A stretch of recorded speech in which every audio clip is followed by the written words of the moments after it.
vídeo de hoje é sobre a CBA. Você conhece a CBA? Aplica nessa empresa?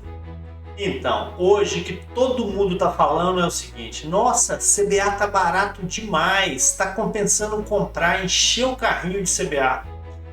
Pois é, está barato mesmo? Será que está barato? Eu vou responder essa pergunta, vou fazer a avaliação econômica financeira da empresa e vou falar um pouquinho sobre o mercado do alumínio, ok? Se você gosta desse tipo de conteúdo, já dá um like aí e bora pro vídeo. E a fundação da CBA aconteceu lá em 1941 no município de Poços de Caldas, Minas Gerais. Mas o seu IPO, o lançamento das ações da CBA na bolsa, somente ocorreu em 2021. Nessa época, as ações da CBA foram comercializadas a R$ 11,20. Mas já no ano seguinte, em 2022, a CBA fez um follow-on e arrecadou mais de 900 milhões de reais. O objetivo do follow-on era aumentar a liquidez das ações da CBA na Bolsa de Valores e, dessa forma, satisfazer as necessidades de free float do mercado novo. E o alumínio é um material muito versátil e possui muitas vantagens em comparação com outros metais. As características do alumínio permitem que ele tenha uma diversa gama de utilização. E por isso o metal é um dos mais utilizados no mundo. O alumínio é um material leve, bonito, impermeável, durável, ele é maleável e resistente à corrosão. Além disso, ele é infinitamente reciclável. E a CBA possui 4 minas no Brasil. Ela possui unidades na cidade de Itamaraty de Minas, as unidades de Miraí, Poços de Caldas e Barro Alto. E a CBA possui 5 unidades industriais, e a mais importante dela é a unidade de alumínio, na cidade de Alumínio, São Paulo. Lá é produzido tanto o alumínio primário, que são lingotes, tarugos, vergalhões, placas, quanto produtos transformados, que são chapas, bobinas, folhas e perfis. Ela possui também uma unidade em Pernambuco, comprada em 2020, que produz folhas e chapas. Essa unidade é muito focada na fabricação de laminados para embalagens. Possui também uma unidade em Sorocaba especializada em caldeiraria e usinagem. A CBA adquiriu a Metalex em 2010 e essa empresa produz tarugos de alumínio com alumínio industrial reciclado. A ideia é que a Metalex consiga utilizar em seu processo produtivo até 80% de material reciclado e o restante é lingote de alumínio de fabricação própria da CBA. Outra empresa interessante que a CBA comprou foi a Alux, comprada em 2021. E essa empresa produz ligas secundárias para a indústria automobilística e de bens de consumo. Ela utiliza em seu processo produtivo até 90% de material reciclado. E esse material que chega na Alux não precisa ser 100% puro. Ele pode possuir composição química diversa. E a CBA produz energia elétrica, mas produz muita energia elétrica. Ela possui 21 usinas hidrelétricas espalhadas em 6 estados brasileiros. Além disso, possui 2 complexos eólicos nos estados de Piauí e Pernambuco. Junto, esses complexos eólicos produzem 171 megawatts de energia. E juntas, todas as usinas da CBA produzem algo em torno de 1,6 gigawatts de energia. Só para vocês terem uma ideia, a CEMIG, que é uma gigante, produtora de energia no Brasil, ela tem uma capacidade produtiva de algo em torno a 5,9 gigawatts. Então, ou seja, a CBA produz muita energia e essas usinas garantem a autossuficiência energética da empresa. Em relação ao faturamento, a divisão do faturamento por tipo de produto, nós temos a seguinte composição. Os produtos primários respondem por 40% do faturamento. Os transformados, 32%. A reciclagem, 9%. A energia, 5%. Isso sim, energia. Sobra energia na CBA e o que sobra ela vende. E outros produtos, derivados do processo de produção do alumínio, em torno de 14%. Além da produção de energia, que é um grande diferencial competitivo da CBA, nós podemos citar outros 4 diferenciais. O primeiro deles é a autossuficiência em bauxita. A CBA possui 4 minas com vida útil de mais de 40 anos e capacidade de produção de mais de 3 milhões de toneladas. A CBA é responsável por todo o ciclo de processamento do alumínio, abrangendo desde a extração da bauxita até a obtenção do alumínio líquido. Com o alumínio líquido, a CBA produz produtos intermediários, como lingotes, vergalhões e outros produtos, como chapas e perfis extrusados. E a CBA se destaca muito na reciclagem de alumínio. E é importante a gente destacar que a reciclagem de alumínio consome até 95% menos energia do que a produção a partir da extração de minério na natureza. Os produtos da CBA ainda possuem o selo verde, que na CBA eles chamam de selo Alene. Este selo certifica que o alumínio foi produzido com baixa emissão de carbono. Em termos gerais, os produtos da CBA eles emitem praticamente a metade de carbono do que a média mundial. E como consequência desses diferenciais competitivos da CBA, o que a gente vê é que o custo de produção da tonelada do alumínio da CBA é muito mais barato do que a média mundial. A média mundial é de $2.400 por tonelada. Já na CBA, esse custo não passa de $1.850, $1.900. Existe uma tendência mundial no crescimento do mercado de alumínio. E basicamente nós vamos citar 3 grandes setores que fomentam esse crescimento. O primeiro deles é o setor de embalagens. Existe uma tendência da troca do plástico pelo alumínio. Mas por quê? Porque o alumínio ele é perpetuamente reciclado e é o material mais nobre. É algo que valoriza as embalagens dos produtos. Em segundo lugar, na indústria automobilística. O alumínio é um material leve, maleável e resistente à corrosão. E ele está sendo utilizado crescentemente na produção de motores e carrocerias. O terceiro ponto é a construção civil. O alumínio se destaca como opção mais econômica e eficiente em relação ao aço e ao aço inoxidável. Agora vamos falar um pouquinho dos riscos do setor de alumínio. O maior dos riscos chama-se China. A China é de longe o maior produtor mundial de alumínio. E seus custos de produção são frequentemente baixos em comparação a de outros países. E isso se deve por diversos fatores, como a existência de grandes reservas de bauxita, os custos de energia muito baixos, a mão de obra barata e abundante e, além disso, as subvenções governamentais. O governo chinês, em alguns momentos, oferece subsídios para o setor de alumínio, o que torna os produtos chineses mais competitivos que os similares no mercado internacional. E o que acontece na China? Em virtude do planejamento estratégico do governo, em virtude dos seus interesses na redução de carbono, de CO2, ou mesmo em virtude da disponibilidade hídrica, o governo chinês ele paralisa as unidades fabris. E isso mexe com o preço do alumínio no mundo, né? Porque como a China é o maior produtor de alumínio do mundo, quando ela paralisa as suas unidades, o preço sobe. E quando ela retoma as atividades, o preço cai. Então, é uma commodity que tem o preço extremamente volátil e ele fica sujeito às decisões gerenciais, aos interesses do governo chinês.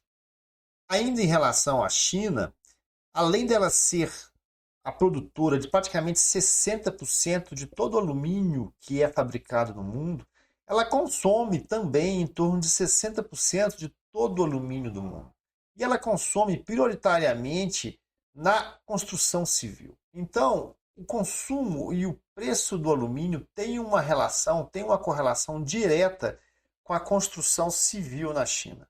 E o que a gente percebe é que de 2009 para cá, o preço ele sempre ficou em torno de $2.500 por tonelada. Tirando raras exceções, como por exemplo, de abril de 2021 até maio de 2022, quando o governo chinês paralisou diversas plantas industriais na China, o preço da tonelada fica sempre girando em torno de $2.500 a tonelada. E nós não poderíamos deixar de citar a questão do dólar, a volatilidade cambial. Quando o dólar sobe, obviamente o preço da commodity, o preço do alumínio sobe. E aí, como os custos da CBA são todos em real, obviamente a lucratividade ela aumenta muito. E quando o dólar cai, obviamente a relação CMV, preço de venda, fica mais apertado. Então acaba que o câmbio é um grande risco para o negócio. É importante a gente salientar a questão do custo, né? E a CBA tem um custo de produção do alumínio muito baixo, em torno de $1.800, $1.900. Já a média está em torno de $2.400. Então o que acontece? toda vez que o preço de venda da tonelada do alumínio ele vai diminuindo e ele vai baixando cada vez mais, ele vai se aproximando da média, ele vai tirando do mercado muitas unidades que têm o custo de produção mais alto. E nesse sentido, a CBA ela fica preservada, porque seu custo de produção ela é muito reduzido. Então, o que a gente vê hoje no mercado é um mercado que tem uma sobrecapacidade produtiva. E na medida que o preço ele vai reduzindo, ele vai expurgando pequenos produtores que têm custos mais elevados no mercado, né? E isso é bom, porque toda vez que esses produtores eles deixam de produzir, a oferta diminui e existe uma tendência do preço aumentar. Então, o que acontece no mercado é a desativação de fábricas, quer seja de forma temporária, quer seja de forma definitiva. Então, no médio e no longo prazo, o que a gente vai ver é o descomissionamento dessas unidades que são pouco competitivas, dessas unidades que têm um custo de produção maior. E, nesse sentido, a CBA está preservada.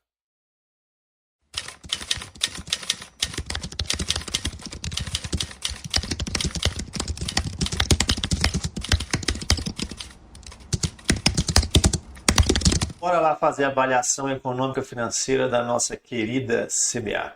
E para quem conhece o canal, sabe que eu utilizo aí a análise dinâmica de balanços, e aí eu pego todo o balancete, todo o balanço da companhia, né, as suas 300, 400, 500 contas, e reclassifico em apenas 3 contas, que é o capital de giro, a necessidade de capital de giro e o saldo de tesouraria.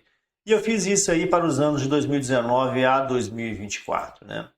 Criei esse gráfico de blocos aqui para facilitar a minha análise inicial, para entender como que está a situação financeira da empresa, né? E esse gráfico de blocos refere-se a 2024. E a gente vê o quê? A gente vê uma empresa que tem aí um capital de giro de 2 bilhões 620, mas ela só tem a necessidade de 1,2 bilhões, né? Então sobra dinheiro que vira tesouraria, que vira caixa, que vira aplicações financeiras, né? Então, só recapitulando, é uma empresa que tem 2,6 bilhões de capital de giro, né? Mas ela só gasta 1,2, então sobra dinheiro e ela aplica esse dinheiro no mercado financeiro, né?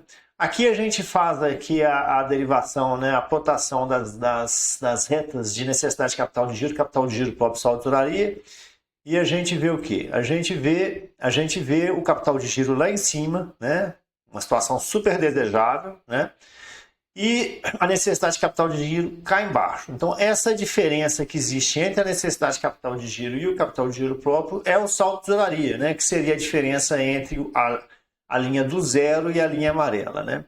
Então, quando a gente olha isso aqui, a gente vê o quê? Uma empresa líquida, uma empresa, sob o ponto de vista da análise dinâmica, bem ok, bem tranquila, né? Parece que ela é bem administrada, esse tipo de coisa. Mas, a gente já conhecendo o histórico da CBA, o que eu fiz? Vamos dar uma olhadinha primeiro no resultado da companhia. E a gente vai ver isso aqui, né? De 19 para 24, uma empresa que teve um resultado operacional, um EBIT, né? Um EBIT positivo aí em todos os anos, à exceção de 2023, né? 2024 ela tem um EBIT positivo também. Mas ela tem um resultado financeiro muito ruim, né? Você vê aí que todos os anos de 2019 para cá o resultado financeiro relevante, né, é negativo, né?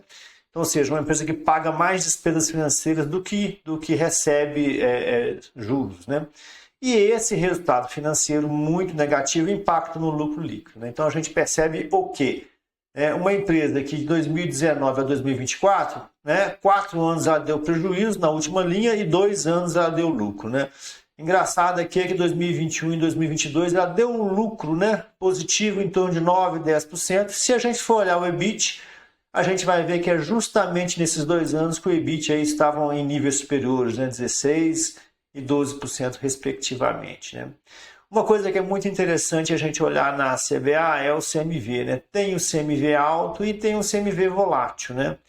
Tu pega aqui que 2019, 2020 em torno de 89, depois passa para 80, 81, pula para 2023, pula para quase 100%, né? O CMV batendo aí 99% em 2023. Por isso que ela deu esse resultado operacional muito negativo aqui, né? O EBIT negativo, por quê? Porque o CMV estava exorbitante, né? Você não tem como tocar uma empresa com um CMV de 99%, né? ridículo uma situação dessa. Mas o que tem de interessante a gente perceber aqui? A gente tem que investigar por que 2021 e 2022 o EBIT foi de 2 dígitos, né, 12%, 16%, e deu lucro líquido também aí de 1 dígito, 9%, 10%. Né? E é muito simples. Né? São os anos que o mercado do alumínio estava com preço bacana. Né? Você pega aqui, essa tabelinha aqui mostra a evolução do preço do alumínio, né, da tonelada. 2019, 2020, né, era 1.800, 1.700 dólares, né? Muito baixo, né? Quando chegou 2021, no primeiro semestre estava 2.257, no segundo semestre já passa para 2.700, no primeiro semestre de 2022 já bate quase 3.100. Então, esse segundo semestre de 2021 e o primeiro semestre de 2022, onde eu estou circulando aqui o mouse, são os picos, né, do preço do alumínio aí ao longo dos últimos anos. Né? E depois ele volta a reduzir. E é justamente esses 6 meses de 2021 e esses 6 meses de 2022 que impactam de forma muito relevante no EBIT, né, desses anos de 2021 e 2022 e que trazem lucro. Né? Então, assim, logo olhando essa planilha, a gente percebe o quê? A gente percebe que é uma empresa que tem uma correlação muito grande entre lucro, entre EBIT, entre lucro e entre o preço da commodity. Então, como pode uma empresa que tem resultados tão ruins, né, ter um saldo de tesouraria tão relevante, né, voltando aqui ao gráfico, ter um saldo de tesouraria tão relevante, ter um capital de giro tão grande, né? Nós vimos aqui que o saldo de tesouraria dela está em torno de 1,4 bilhões, né? Então, ou seja, tem dinheiro em caixa, tem aplicações financeiras e tem alguns empréstimos de curto prazo. Né? Saldo de tesouraria é a liquidez do curto prazo, né? Para as obrigações diárias, para o dia a dia da empresa. Né? Como pode uma empresa que não gera resultado ter um capital de giro legal e ter um saldo de tesouraria legal? Né? E vamos investigar. E caindo logo no capital de giro, a gente já percebe o quê? Percebe que a conta de empréstimos está saindo aí de 2 bilhões de reais em 2019 e batendo 4,5 bilhões de reais em 2024. Então, bingo, é isso. A gente acabou de descobrir, né? O capital de giro da empresa, ele tem crescido, saiu aí de 1,4 bilhões e foi para 2,6 bilhões em virtude, basicamente, de captação, né, de empréstimos de longo prazo. Né? Nessa planilha aqui, a gente percebe também a questão do imobilizado, né, uma variação muito relevante, né? Aqui, o imobilizado saiu de 4,7 indo para 6,2, né? Aumentou aí 1,5 bilhões, né? E já os empréstimos e financiamentos saíram de 2, passou para 2,5, aumentou aí mais ou menos 2,5 bilhões. Então a gente percebe o quê? Uma empresa que tem uma demanda, né, de capital, né? Acaba que esse imobilizado ele requer capital, né? É uma empresa que investiu muito nos últimos anos, seu imobilizado aumentou. E como ela não gera resultados, que nós vimos lá, o resultado dela, o EBIT, ele é errático e o lucro líquido ele é pífio, né, nos últimos 5 anos, aí, de 2019 para cá. Como ela tem essa necessidade de fazer esses investimentos, né, no imobilizado da companhia para garantir a sua competitividade nos próximos anos, ela foi no mercado buscar dinheiro de terceiros. Né? Então, basicamente é isso. É uma empresa que o capital de giro dela subiu em virtude das contas de empréstimos, né? De longo prazo. Né? Já a necessidade de capital de giro, o que a gente percebe? Nada muito relevante. O que tem de relevante aqui é que a conta, ao longo desses 5 anos, saiu de 920 foi para 1,2, 1,3 bi, muito pouca coisa. E a gente percebe que, não obstante disso, né, o estoque aumentou demais, né? O estoque saiu aí de 900 milhões, foi para quase 2 bilhões, né? Mas a gente tem que perceber que nesse período, né, nesse interim, teve a questão da Metalex, a questão da Lux, então assim, a compra de sucata, então realmente a empresa de hoje, de 2024, é uma empresa muito diferente da empresa de 2019, né? Em virtude das suas características operacionais, né? Voltando para a questão da discussão do capital de giro, né, nós vimos aí que o capital de giro só subiu em virtude do aumento do endividamento e a avaliação da dívida líquida demonstra isso. Né? A gente percebe o quê? Que a dívida líquida saiu aí de 1,5 bilhões em 2019, está batendo aí os 3,7 bilhões em 2024. Né? Se tem alguma coisa boa para a gente conversar sobre a dívida líquida, né, é a questão do perfil. né? Tu pega que agora em 2024 a empresa tem mais ou menos 4,8 bilhões, né, de empréstimos, sendo que praticamente aí 92% desses valores, né, ou seja, 4,5 bilhões são empréstimos de longo prazo, né? Então isso é bom por quê? Porque dá uma tranquilidade para a empresa trabalhar operacionalmente, né? E enquanto isso ela está pagando uma taxa de juros mais reduzida. Então, para finalizar aí a avaliação, nós vimos que o capital de giro está lá em cima, voando alto, né, e levando o saldo de tesouraria com ele em virtude basicamente de empréstimos, né? Nós vimos que a empresa não gera resultados consistentes, né? E quando gerou, que foi nos anos de 2021 e 2022, aconteceu esse lucro graças à questão do preço da commodity, né, que estava acima de $2.700 a tonelada, né? Então, nós resumindo, é uma empresa bacana, sob o ponto de vista operacional, um ativo estratégico, mas o preço do alumínio tem que estar acima de $2.700. Abaixo disso, ela vai gerar break-even, né, ponto de equilíbrio, ou vai dar prejuízo, né? Fique atento nisso. É uma empresa endividada, né, deve aí mais de 3,7 bilhões de reais. E o que é bom é que essa dívida tem um perfil de alongamento grande, né? Grande parte dela, em torno de 92%, 93%, é dívida de longo prazo, né? Mas é uma empresa que você tem que ficar de olho no preço do alumínio, né? Se o alumínio descer, é prejuízo, se o alumínio sobe, é lucro, né? Minha recomendação é compra a partir com tendência de alta no preço do alumínio, né? Hoje o alumínio está em torno de $2.500 a tonelada. O legal para a CBA é $2.700. Aí ela consegue nadar de braçado, tem uma boa operação, bem integrada, né? Ela produz bauxita, ela tem energia autossuficiente, hoje ela está trabalhando com a questão dos reciclados, né? Isso diminui bastante o consumo de energia em praticamente 95%, mas é uma empresa endividada e que é muito correlacionada, o seu resultado é muito correlacionado com o preço da commodity no mercado internacional, que hoje está em torno de $2.500, e isso não é suficiente, né? A CBA precisa de um preço, né, da commodity a partir de $2.700 por tonelada. Então, agora eu vou responder a pergunta.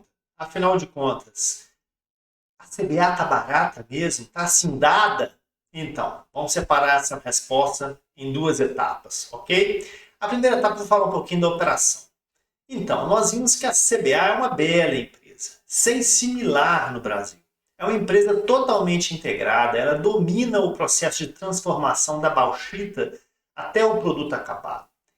Nós vimos que ela também é um grande produtor de energia elétrica, e isso é muito bom, porque a produção de alumínio é muito intensiva em energia elétrica. Na Europa, em outros países do mundo, a energia tem um peso de até 40% no custo final do alumínio. Nós vimos também que a CBA aqui no Brasil está investindo muito na reciclagem. E a reciclagem é muito bom. Mas por que ela é boa? Dois motivos, basicamente. O primeiro é porque o processo de reciclagem ele economiza praticamente 95% do gasto com energia. E isso é muito bom, né? É economia na veia da empresa. E por outro lado, o que acontece? A sucata, né, que ela é comprada no mercado em geral, quer seja sucata industrial, quer seja sucata proveniente de latinha de cerveja, de refrigerante, enfim, a sucata ela não segue o preço da commodity internacional. Ela tem um preço à parte e é um preço bem mais baixo.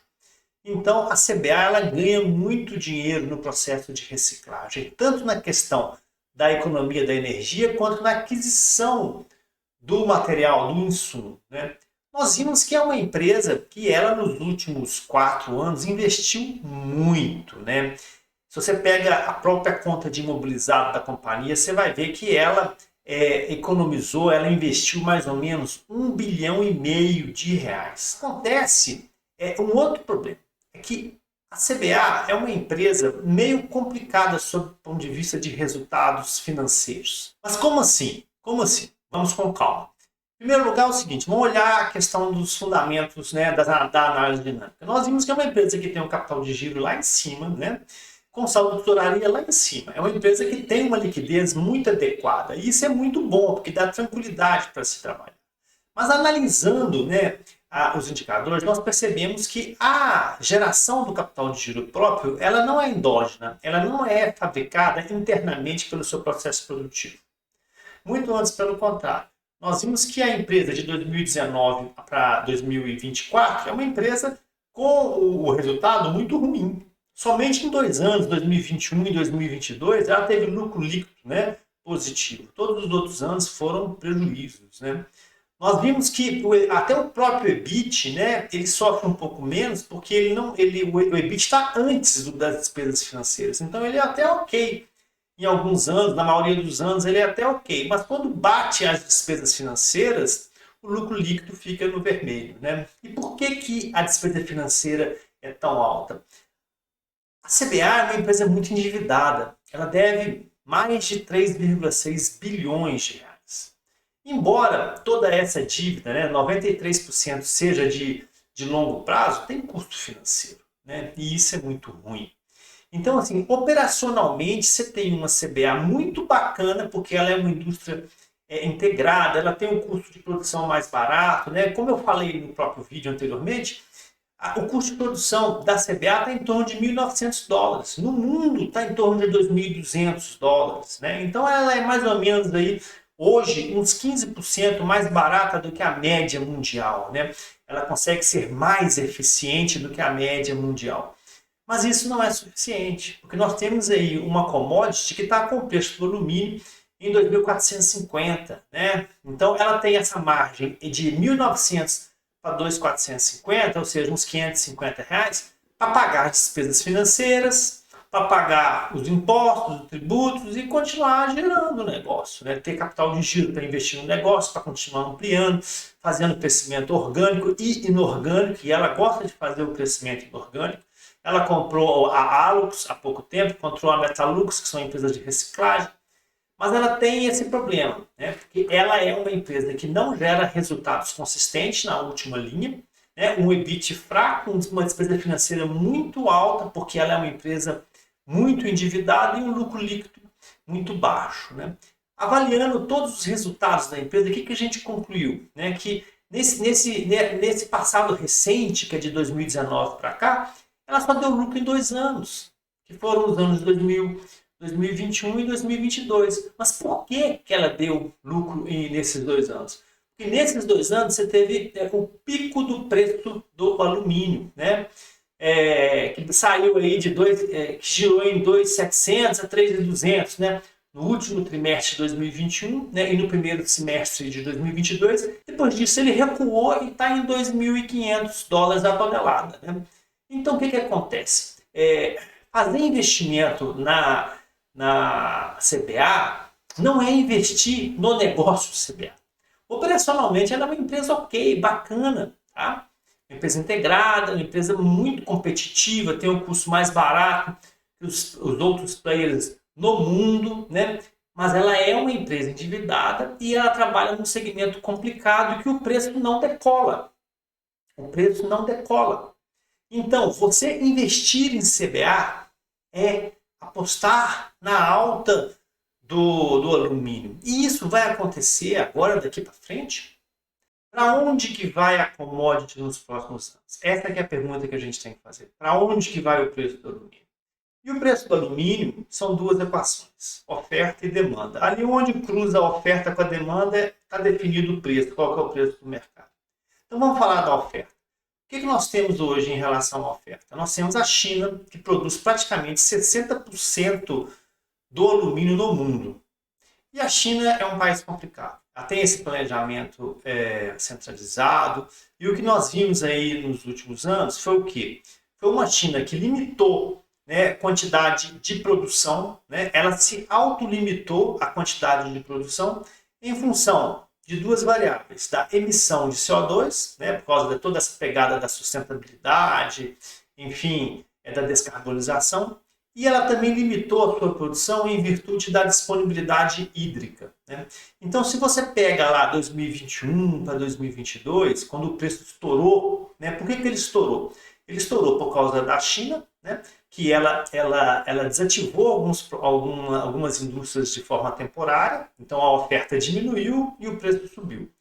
Por outro lado também, em 2021 para 2022, teve o início da guerra da Ucrânia, né? E a Rússia é um grande fabricante alumínio no mundo, né? Então todo mundo pensou o seguinte: vai ter barreiras, né, contra o produto russo, e a Rússia não vai conseguir ofertar o seu produto, então o negócio vai subir. Não foi isso que aconteceu, não aconteceram essas barreiras comerciais, a Rússia continuou vendendo seu alumínio naturalmente, né? Então naquele momento lá, né, o alumínio subiu de preço em virtude desses dois vetores, da questão geopolítica, a questão da Rússia e da questão da China, né? Toda essa pegada da sustentabilidade, né, da emissão de carbonos e também da disponibilidade hídrica, que no momento estava muito complicado lá. Nós temos também um grande vetor que tem influenciado nos últimos anos, é a questão da energia elétrica, principalmente depois aí desse conflito Rússia-Ucrânia, né? O que aconteceu?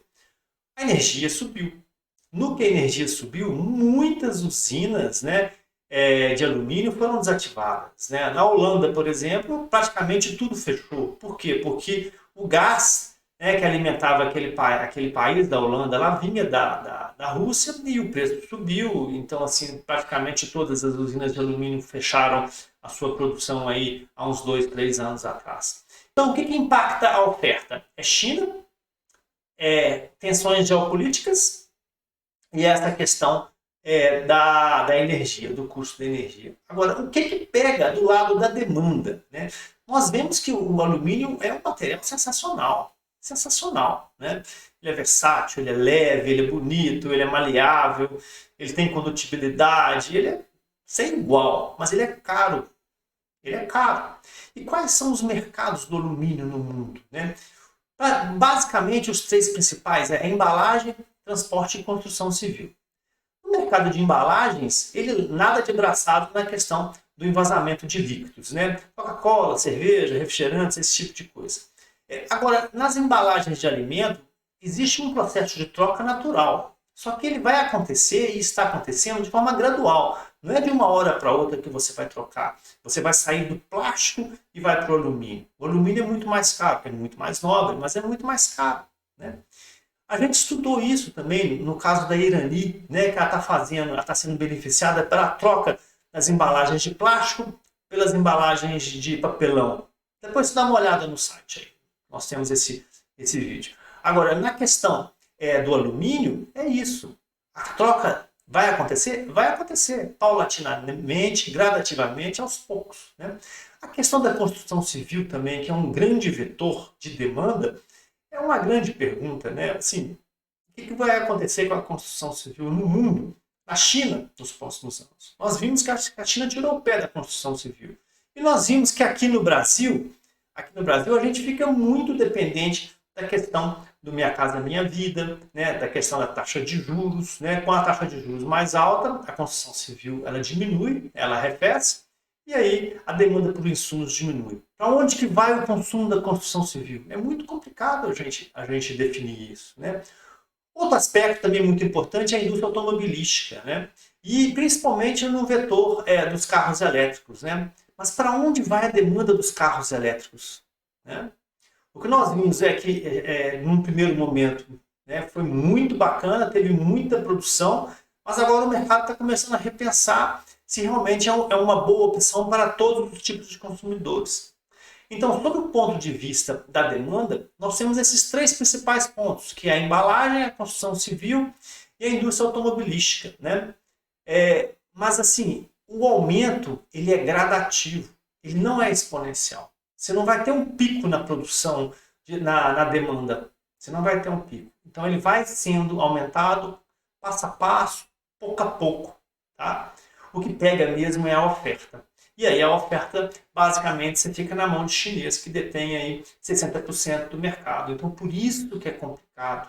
Por isso que é complicado você apostar num trade de queda ou de subida do alumínio. É complicado, porque você tem um fator político grande, tem um monte de variáveis que são definidas na China, né? Então é isso. CBA, boa empresa? Bacana. Operacionalmente? Linda. Econômico-financeiramente?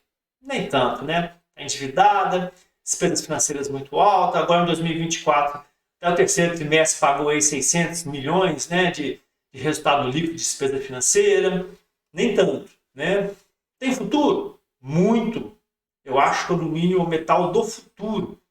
Para agora, acredito que não. Eu acho que a curva de demanda vai continuar subindo aos poucos e a oferta, eu não confio muito nessa política chinesa. Até que ponto que eles vão continuar segurando a produção? A gente não sabe. Então é isso. Eu não acho que a CBA é uma pichincha. Muito obrigado. Espero que eu tenha ajudado. Fiquem com Deus.